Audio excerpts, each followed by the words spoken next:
If you're currently in an EMT course or planning on taking an EMT course in the future, you're going to need to do an NREMT application to become EMT certified. That can be a bit of a confusing process, so we're going to walk you through how to do it today.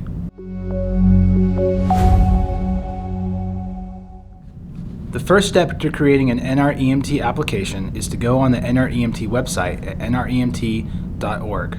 Click the Login Create Account button in the upper right hand corner, then click Create Account.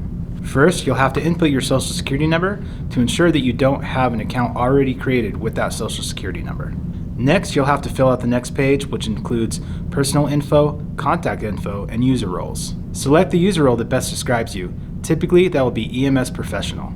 After you've created your account, you'll need to log in and go to the NREMT dashboard. Keep in mind your dashboard may look a little bit different than the dashboard that you're seeing now in the video. On the left side, click My Applications, then click Create Application. On the next page, select the certification level that you're going for. If you're going to be an EMT, select EMT. Then click Next. Next, you'll need to confirm that your information is correct. Pay close attention that the information on the screen is correct. If it is not correct, hit the Edit button and update the information. Then select that information is correct and hit Next.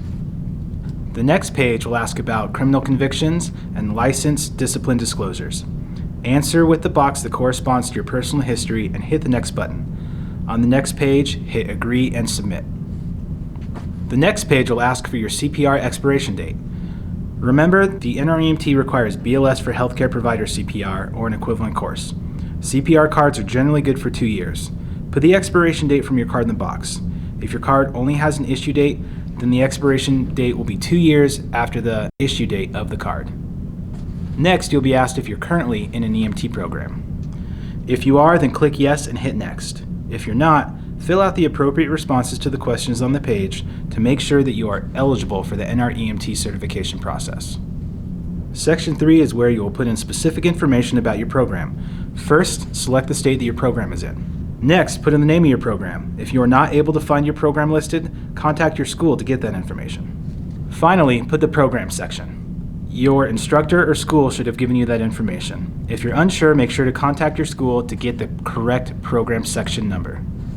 Next is the delivery method. You will select the delivery method for the cognitive exam when you sign up for that exam on the Pearson VUE testing website. Pearson VUE is a testing center where you will take your cognitive exam. On the last page, you will need to review the information you put in on previous pages to confirm that it is all correct and agree to the terms in the attestation box. Once you have agreed, hit the Submit button to complete the application. Your education program will issue an ATT or authorization to test before you are able to sit the cognitive exam. To view the status of your application, go on your dashboard, look on the left-hand side and click My Application, then view Application Status or ATTs. Hopefully that helps you get set up with your NREMT application.